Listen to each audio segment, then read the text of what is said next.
There is a city beneath the sea tonight. Not a legend, not a metaphor. A city, with streets that were swept, doors that were locked, and a name its people spoke aloud. It is down there now, in water so dark that color does not exist, and it has been waiting longer than any nation currently on the map has been alive. It is not alone. Scattered across the floor of this planet's oceans and lakes lie the drowned works of human hands. Temples where incense once burned. Harbors that smelled of tar and fish and money. Taverns, tombs, whole neighborhoods standing in the silence of 30, 40, 100 feet of water, holding their shape in the cold. We speak of lost cities as though they were misplaced.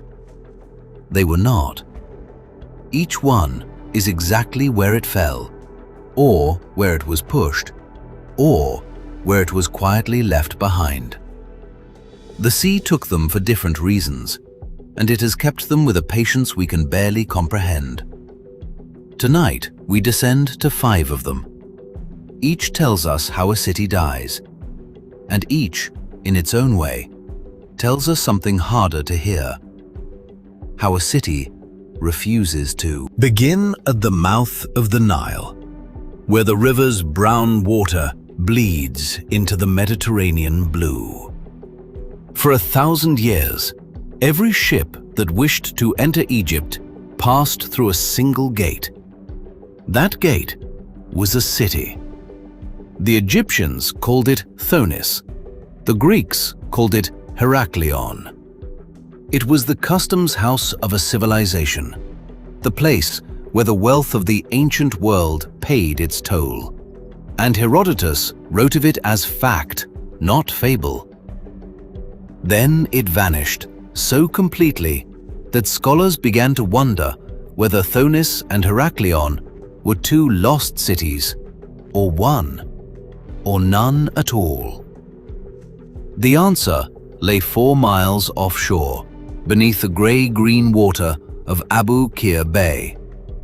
The city had been built on soft sediment at the river's edge, and the ground betrayed it.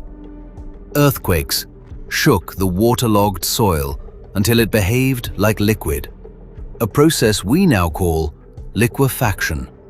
And the sea, rising slowly through the centuries, finished what the trembling earth began. The decline started around the 2nd century BC. By the 8th century AD, the gateway to Egypt was gone. In the year 2000, the French archaeologist Franck Godillot found it. The diver's torch finds a face. It is granite, serene, colossal, 16 feet of God lying in the silt. Nearby stand the remains of the temple of Amun-Gereb, where new pharaohs once received the divine right to rule. More than 60 shipwrecks rest in the mud around it, an entire ancient harbor caught mid-breath. The port that welcomed the world now receives only divers. It is still, in its way, receiving guests. Most drowned cities were taken. This one was given. In the valley of the Shinan River in eastern China stood Shi Cheng, the Lion City, named for the mountain that watched over it. Its walls and gates were centuries old, its stone archways carved during the Ming and Qing dynasties with lions, dragons, and phoenixes. The work of craftsmen who assumed, reasonably, that stone in dry air lasts forever. In 1959, the new People's Republic needed electricity.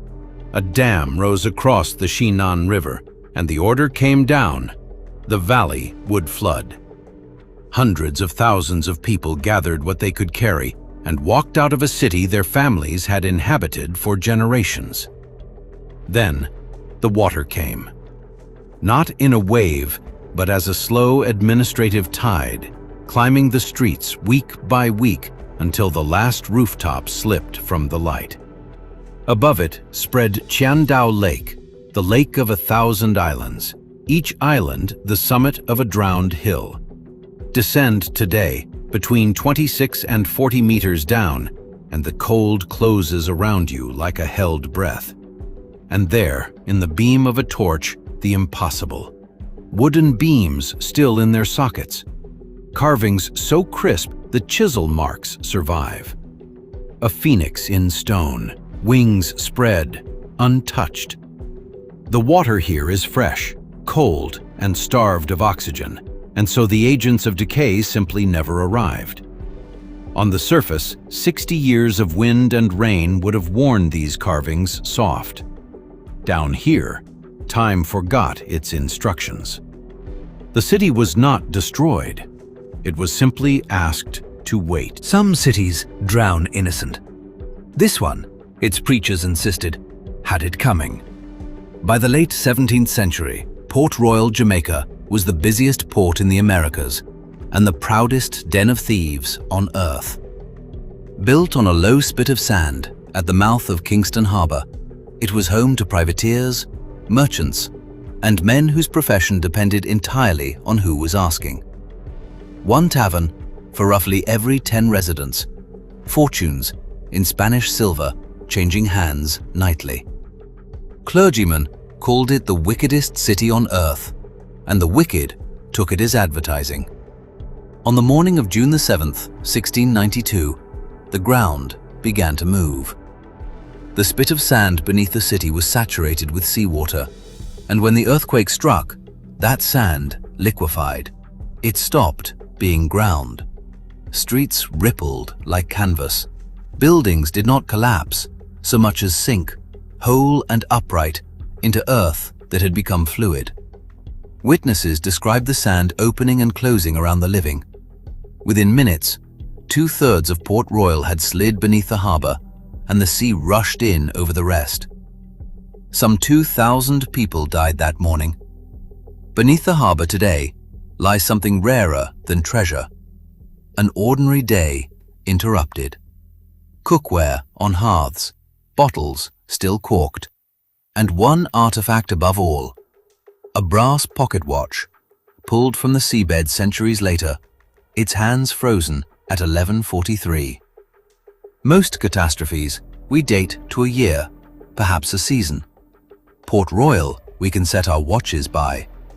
The wickedest city on earth died at 17 minutes to noon, and the sea has been its jailer ever since.